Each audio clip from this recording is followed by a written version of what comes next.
प्रधानमंत्री नरेंद्र मोदी को रेकर्ड लगातार सर्वाधिक दिन द्वितीय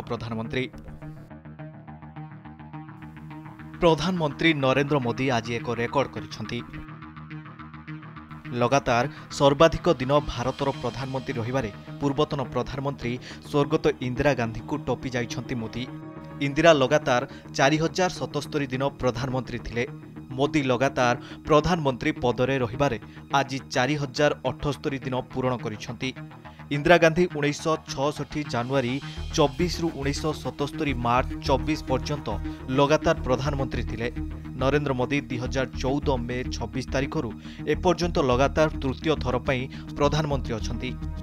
प्रधानमंत्री पदरे लगातार सर्वाधिक दिन रहिबारे मोदी देशर द्वितीय प्रधानमंत्री।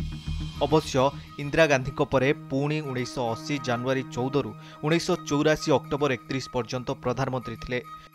किंतु मोदी को परी इंदिरा लगातार प्रधानमंत्री नथिले। जिस तरह की दिशा मिलनी चाहिए उस तरह की दिशा आदरणीय प्रधानमंत्री जी के नेतृत्व में मिल रही है।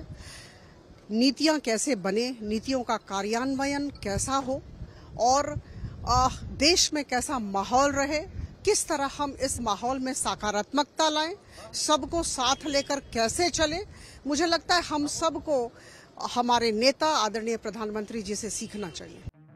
नरेंद्र मोदी आउ एक रेकर्ड अच्छी।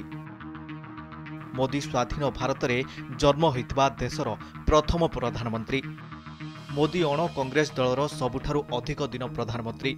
यह तांकर आउ एक रेकर्ड। जवाहरलाल नेहरू देशर सबुठारु दीर्घ समय प्रधानमंत्री थिले।